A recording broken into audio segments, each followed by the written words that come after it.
Bonjour à toutes et à tous, c'est Michel de la chaîne Hypnotiqueur. Et aujourd'hui, on va pas parler d'amour ni d'hypnose. Aujourd'hui, on fête quelque chose de particulier. Les 1000 premiers abonnés de cette chaîne. Alors si tu fais partie des personnes qui me suivent dans cette aventure, du fond du cœur, un grand merci. Et pour cette occasion particulière, je voulais profiter de cette vidéo pour me présenter. Jusqu'à présent, tu me connais à travers les micro-trottoirs que j'ai faits, à travers les séances d'hypnose de rue et peut-être même des séances d'hypnothérapie. Mais jusqu'à présent, je m'étais pas vraiment concentré sur moi-même, sur mon parcours, mais aujourd'hui, il est temps de lever le voile par rapport à la personne qui est derrière cette chaîne, Hypnotiqueur. Je pense qu'on est très nombreux à se poser des questions sur le sens de la vie. Et après mûre réflexion, je pense que la vie n'a fondamentalement pas de sens, mais c'est le sens qu'on veut donner à sa vie qui a de l'importance. Et du coup, je vais t'expliquer un peu mon parcours. Comment est-ce qu'une personne qui était à la base cadre dans l'une des plus grosses boîtes d'assurance du monde entier finit par devenir hypnothérapeute et coach en amour. Intéressé? Alors c'est parti. Et je pense que pour comprendre mon parcours, c'est important de commencer par la base. J'ai grandi dans une famille asiatique, d'une fratrie de 3 enfants. Moi je suis le dernier. Et dans les familles issues de l'immigration, il y en a très certainement beaucoup qui vont mettre l'accent sur l'éducation, pour notamment la sécurité financière. Et donc moi j'ai suivi un peu le parcours classique, bac général, DUT, licence, master 2 en système d'information, grosso modo de l'informatique. Et après avoir eu mon master, j'ai intégré Alliance. Et je me souviens que lors de la période de formation initiale, notre formateur nous a demandé « Que faites-vous là ? Qu'est-ce que vous faites dans l'entreprise ? Pourquoi vous avez postulé pour Alliance ?» Et je me souviens que moi et mes petits camarades qui venions de rejoindre l'entreprise, on savait pas vraiment répondre à cette question. Et la personne nous a répondu, bah moi non plus. Et il y a beaucoup de personnes qui tombent dans l'assurance par hasard, ils s'y plaisent, il y a une certaine forme de complexité, ça sert une fonction, c'est-à-dire protéger les gens, assurer leurs biens. Après, il y a beaucoup de personnes qui font carrière là-dedans. C'est vrai que moi, du coup, j'ai travaillé dans cette entreprise pendant 5 ans, mais c'est vrai que pendant ces 5 années, je me suis souvent fait la réflexion que, je sais pas, j'avais pas l'impression que notre génération, moi je suis né en 1990, donc la génération Y, qu'on était fait pour travailler dans des grosses structures, qu'il y avait vraiment un destin à aller accomplir, quelque chose à aller créer de soi-même, tout simplement que j'étais pas à ma place. Après, malgré ces réflexions-là, il y a le confort, il y a les 39 jours de congés payés, il y a toute la stabilité, et du coup, par rapport à tous ces avantages-là, on a tendance à se rendormir et juste, voilà, malgré les idées, malgré les projets qu'on voudrait faire d'entrepreneuriat, au final, je pense que l'aspect sécurité quand même fait que on se lance pas dans l'action. Et moi, je me souviens que le déclic, ça a été, j'avais intégré Alliance avec 2 autres personnes, 2 jeunes diplômés, et l'une des 2 personnes a eu un cancer, et on est malheureusement décédé. Et je me souviens que le lendemain de la cérémonie, j'en avais plus rien à faire d'être ici. J'avais réalisé que la vie pouvait donner, et que la vie pouvait reprendre, et que tout ceci n'avait fondamentalement aucun sens. Parce que je me souviens quand je regardais les parents, je me disais mais c'est injuste dans le sens où aucun enfant ne devrait avoir à partir avant ses parents. Et du coup, ça m'a fait un déclic. Et je me souviens que le lendemain, quand j'étais face à mon patron dans l'open space, je suis allé le voir et je lui ai dit écoute, ça dit qu'on va discuter dans un bureau et je lui annonce mon projet de quitter l'entreprise. S'ensuit une phase un peu de négociation pour déterminer si je pouvais avoir la rupture conventionnelle ou pas. Et au final, je décide de partir fin 2020. Ce qu'il faut savoir, c'est que j'avais ce projet-là de me lancer à mon compte, mais je savais pas exactement ce que j'allais faire. Je me suis dit, qu'est-ce que je pourrais faire comme activité qui me permettrait de réinventer ma vie, mais sans avoir à refaire de longues études. Parce qu'à ce moment-là, je crois que j'avais déjà 29 ans. Du coup, je me suis beaucoup questionné. Je sais que j'ai toujours été intéressé par l'humain, comment il fonctionne, la psychologie.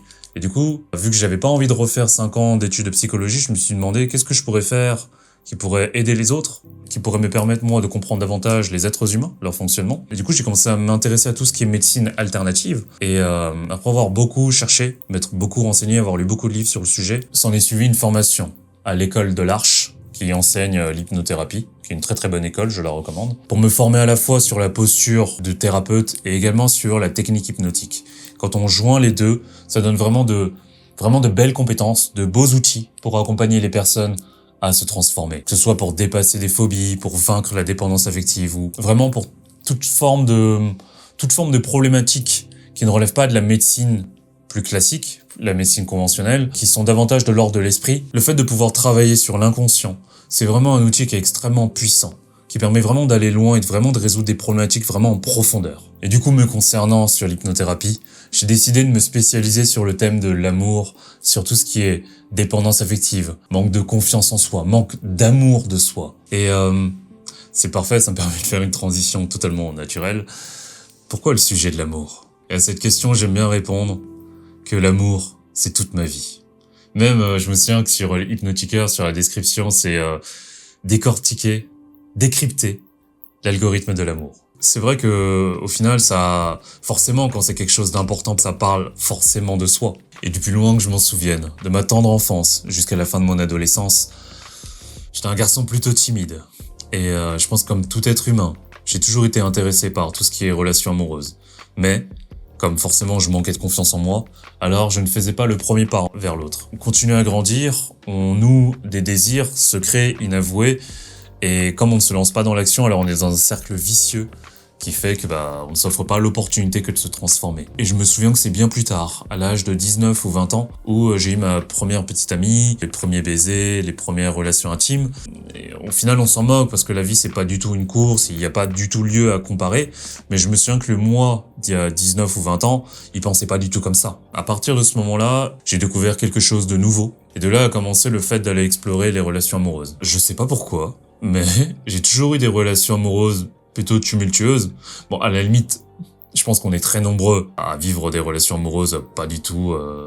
J'ai toujours eu l'impression que j'attirais des personnes qui avaient des sensibilités assez particulières. Certaines personnes appelleraient ça l'hypersensibilité. Alors je ne suis absolument pas psychologue. Du coup, je ne me permettrai pas d'établir des diagnostics. Mais les personnes que j'ai fréquentées, elles m'ont souvent témoigné qu'elles-mêmes étaient allées voir des psychologues, des psychiatres. Et du coup, il y a souvent un truc qui revient dans ma vie, c'est les troubles de la personnalité. Borderline, troubles de la personnalité évitante. Dieu merci, jamais de pervers narcissique. Et je sais pas trop pourquoi, mais d'une certaine manière, je suis attiré par ces personnes et ces personnes sont attirées par moi. Après avoir fait mon introspection, il y a du syndrome de sauveur là, ici. C'est bien d'en avoir conscience que de travailler sur ça pour mettre ça, on va dire, à la bonne mesure. Pas de forcément l'effacer parce que je pense que c'est une bonne chose que d'avoir ça. Mais il faut pas que ça occasionne des comportements qui ensuite font qu'on se sacrifie totalement pour l'autre et qu'on s'efface dans la relation. Et du coup, je me suis investi dans beaucoup de relations qui finalement ne marchaient pas. Et très certainement qu'à force d'essayer, c'est pour ça que l'amour, ça a été un sujet extrêmement important pour moi parce que forcément, on désire quelque chose qu'on ne peut pas obtenir. Tant que la vie organise les choses de telle sorte à ce que ça ne fonctionne pas, alors on va persévérer dans cette démarche. Ce qui m'amène à la deuxième casquette que j'ai, le coaching en amour. Alors comment est-ce qu'une personne devient coach en amour? J'ai pas choisi volontairement de devenir coach en amour, c'est vraiment la force des choses qui m'a mené à ça. C'est-à-dire que il y a une activité qui vient des États-Unis qui s'appelle les pick-up artists. Donc c'est les hommes qui développent plein de techniques pour aller approcher des femmes dans la rue ou dans des bars, dans n'importe quelle situation sociale où on fait des rencontres. Activité plutôt controversée aujourd'hui avec notamment tout ce qui est MeToo et Balance ton porc. Moi j'ai toujours trouvé ça très stylé qu'une personne prenne son courage à deux mains. D'ailleurs c'est souvent les hommes qui font ça, mais si une femme veut faire le premier pas, c'est génial aussi. Et juste prendre son courage à deux mains, se lancer dans l'action, s'exposer à du rejet, ça marche, tant mieux, ça marche pas, tant pis, et tant qu'on a laissé une trace bienveillante, de bonne humeur et des belles émotions derrière soi, moi je pense que c'est vraiment une bonne démarche à faire. Et du coup j'ai effectué mon coaching, je me suis entraîné, j'ai développé cette compétence-là, et la force des choses a amené à ce que la personne qui m'a coaché, son activité à elle grandissait. Il m'a offert l'opportunité de le rejoindre dans son équipe et de devenir moi-même coach pour accompagner des personnes, comme moi-même j'ai été accompagné, pour se lancer sur le terrain. Et du coup, en l'espace de 2-3 ans, j'ai dû accompagner une centaine d'hommes dans les rues de Paris et un peu partout en France pour aller faire le premier pas et aller parler à des femmes qui leur plaisaient. Je sais que quand je parle de cette activité-là, j'ai plein de réactions différentes, des très positives comme des plutôt négatives. Moi, j'y trouve beaucoup de sens. Parce que, très honnêtement, pour les hommes en tout cas, et très certainement aussi pour les femmes, le fait de faire le premier pas, c'est très certainement le levier de développement personnel le plus puissant qui puisse exister. Aucun doute là-dessus. Parce que on n'a pas le choix que de se réinventer à chaque occasion pour pouvoir captiver l'attention de quelqu'un, lui offrir l'opportunité que de découvrir notre personnalité, notre singularité. Et c'est vrai que c'est un peu triste, je l'admets, que d'avoir à développer des techniques pour pouvoir captiver l'attention de quelqu'un. Mais moi, j'habite en région parisienne, on est bombardé d'informations, que ce soit les mendiants, que ce soit les recruteurs de donateurs, ou dans Paris, de toute façon, il se passe tout le temps des trucs un peu bizarres dans la rue. Et c'est vrai que c'est triste qu'il faille développer ces techniques-là pour captiver l'attention. C'est le monde dans lequel on vit, et du coup, soit on n'est pas d'accord et on fait rien et on reste sur les sites de rencontres. Et malheureusement, pour beaucoup d'hommes, ça marche pas trop, les sites de rencontres, parce que le rapport de force est en général beaucoup plus en faveur des femmes. Pour les personnes pour qui les sites de rencontres, ça ne fonctionne pas, qui dans leur entourage proche ne font plus de nouvelles rencontres, quelles sont les autres alternatives à part se lancer dans l'action alors qu'il n'y a pas de contexte? Et moi, je reste quand même persuadé qu'il y a d'autres alternatives à ça. On peut s'inscrire à des activités comme la danse, comme du yoga.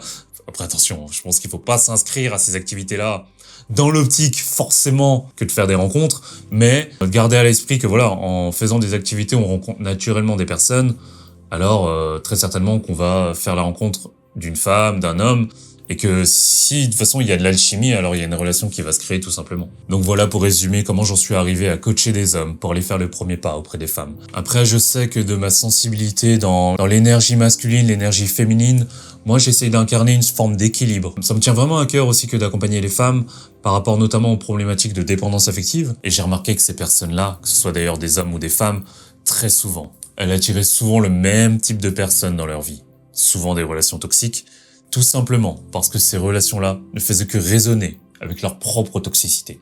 Et du coup, tant qu'on n'a pas fait ce travail-là en profondeur, que de comprendre c'est quoi cette part de soi qui fait qu'on est attiré, qu'on attire ces personnes à nous, eh bien on répète les mêmes schémas, inlassablement, jusqu'à qu'on comprenne le message. Malheureusement, ce genre de relation-là occasionne beaucoup de souffrance. Et au final, la souffrance, il y a que deux manières de voir les choses. Soit elle est trop forte, et du coup on sombre, et on finit apathique, et on commence à détester le monde, et on devient aigri, tout simplement. Et deux, et ça c'est assez particulier, c'est d'utiliser la souffrance comme un moteur à évolution. C'est d'utiliser les opportunités que nous offre la vie de nous questionner sur pourquoi ça nous déclenche de telles émotions. Pourquoi est-ce qu'on a des triggers, des déclencheurs émotionnels qui font que lorsqu'on est exposé à certains événements, alors ça nous occasionne autant de souffrance? Parce que c'est intéressant. On pourrait mettre deux situations, par exemple une rupture à une personne A et une personne B, et les deux personnes vont absolument pas réagir de la même manière. Alors pourquoi la personne A va s'effondrer alors que la personne B va le prendre avec beaucoup de sagesse et va en profiter pour sortir plus grand d'une relation et du coup plus mature. Comme moi-même j'ai été dans ce parcours-là, alors ça me tient vraiment à cœur que d'accompagner les personnes, leur partager tout ce que j'ai appris en termes de développement personnel et en termes de spiritualité pour faire en sorte que ces personnes-là elles sortent plus rapidement de la dépendance affective que moi-même ça m'a pris du temps pour comprendre tout ça. Après, je suis quelqu'un de profondément optimiste dans la vie et que si les personnes sont sur ce parcours-là, tant mieux. Parce que j'ai remarqué que ces personnes-là souvent développaient une belle sensibilité, développaient des très très belles qualités, de l'écoute, de l'empathie. Et moi, je les aime bien, ces gens. Je les aime bien. Enfin, quand je discute avec eux, on peut vraiment discuter de choses en profondeur et ça me plaît vraiment beaucoup que de partager tout ça avec ces personnes. Et voilà dans les grandes lignes qui je suis. Et je pourrais encore vous parler pendant des heures de développement personnel à travers la spiritualité, le sport. Mais je pense que pour cette première vidéo de présentation très très égocentrée, ça suffira pour aujourd'hui. Et dans tous les cas, je vous remercie infiniment que d'avoir regardé la vidéo jusqu'ici pour me découvrir davantage et pour suivre cette aventure. Et je vais continuer de faire de mon mieux pour continuer à acquérir de la connaissance sur le thème de l'amour et de la dépendance affective pour vous partager un maximum de valeur. Et pour qu'à chaque fois que vous finissiez de regarder une de ces vidéos, que vous en ressortiez grandi, enrichi sur ces thèmes-là. C'était Michel de la chaîne Hypnotiqueur. À bientôt.